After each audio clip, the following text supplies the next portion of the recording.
Salam sejahtera bagimu, saudara dan saudariku yang terkasih. Grup band Peter Pan yang kini berganti nama menjadi Noah pernah menghadirkan sebuah lagu berjudul Menunggumu. Salah satu syair menarik dari lagu ini berbunyi demikian. Bila rindu ini masih milikmu, ku hadirkan sebuah tanya untukmu. Harus berapa lama aku menunggumu, aku menunggumu.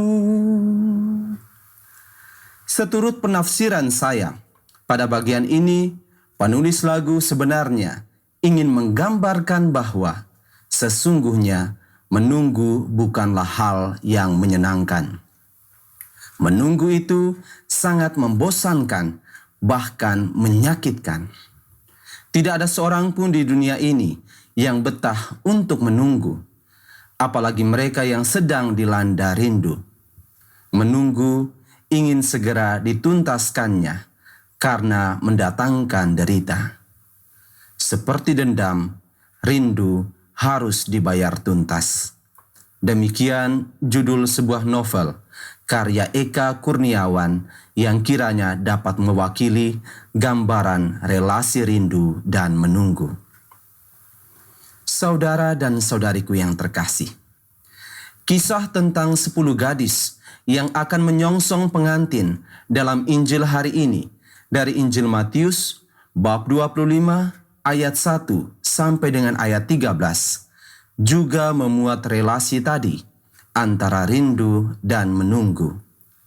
Mereka amat merindukan pengantin dan menunggu kehadirannya agar bisa bersama-sama masuk ke dalam perjamuan nikah. Yesus menggambarkan ke-10 gadis itu terbagi menjadi 5 gadis bijaksana dan 5 gadis bodoh. Para gadis bodoh menunggu kehadiran pengantin dengan hanya membawa pelita.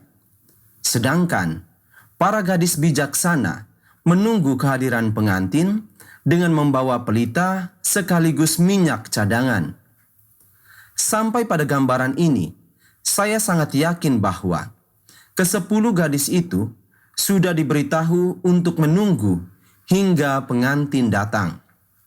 Namun rupanya tidak semua mereka memiliki kesadaran yang sama akan pentingnya persiapan yang matang supaya terhindar dari hal-hal yang tidak diinginkan. Maka dari balik perbedaan ini dapat ditarik kesimpulan sederhana tentang penghargaan mereka akan sosok pengantin. Bila pengantin yang dirindukan kedatangannya itu benar-benar dianggap penting, mereka akan menunggunya dengan mengerahkan segala cara yang terbaik. Tetapi bila pengantin itu tidak berarti bagi mereka, mereka akan menunggunya secara asal-asalan. Sang pengantin yang ditunggu tahu bahwa para gadis bijaksanalah yang sungguh merindukannya. Karena itu, ia membawa mereka ke dalam perjamuan nikahnya. Sedangkan para gadis bodoh ditolaknya sebagai konsekuensi atas ketidakseriusan mereka untuk menunggu. Saudara dan saudariku yang terkasih, pada hari ini pula kita memperingati kekudusan Santa Monica. Riwayat hidupnya menegaskan kepada kita bahwa ia juga adalah sosok yang selalu merindu dan menunggu. Ia rindu akan pertobatan suami dan anaknya, Patricius dan Agustinus. Ia rindu memiliki keluarga yang sungguh mengikuti jalan Tuhan. Kerinduannya ini diungkapkannya dengan cara yang bijaksana, yakni memilih berdiam di sudut keheningan dan mendoakan mereka tanpa lelah. Sebagai manusia, Santa Monica bisa saja menjadi bosan karena terlalu lama menunggu doanya dikabulkan oleh Allah. Seperti para gadis dalam Injil dia bisa saja menjadi terkantuk-kantuk dan terlelap tidur. Tetapi Santa Monica rupanya telah mempersiapkan diri dengan baik.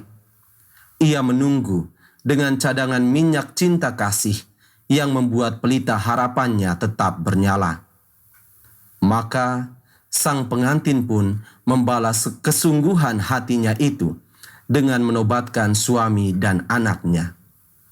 Kerinduan Santa Monica dijawabi oleh Allah dengan keselamatan keluarganya. Karena itu, baiklah kita juga terus bertanya dalam hati kita masing-masing, seberapa kuatkah saya menunggu Tuhan menjawab doa-doa saya? Jangan sampai kita adalah orang bertipe cepat menyerah atau bertipe ngambekan, yakni orang yang tidak mau lagi menerima jawaban atas doa itu bila Tuhan telah mengabulkannya. Alasannya karena kita sudah terlanjur merasa bosan selama menunggu dan menganggap Tuhan itu sosok PHP. Jika kita adalah pengikut Tuhan, kita pasti akan setia menunggu karena kita percaya bahwa Tuhan tahu cara menuntaskan rindu dengan baik. Tuhan selalu mampu memuaskan kerinduan kita, maka nantikanlah rahmat-Nya tanpa keraguan. Tuhan memberkati kita sekalian.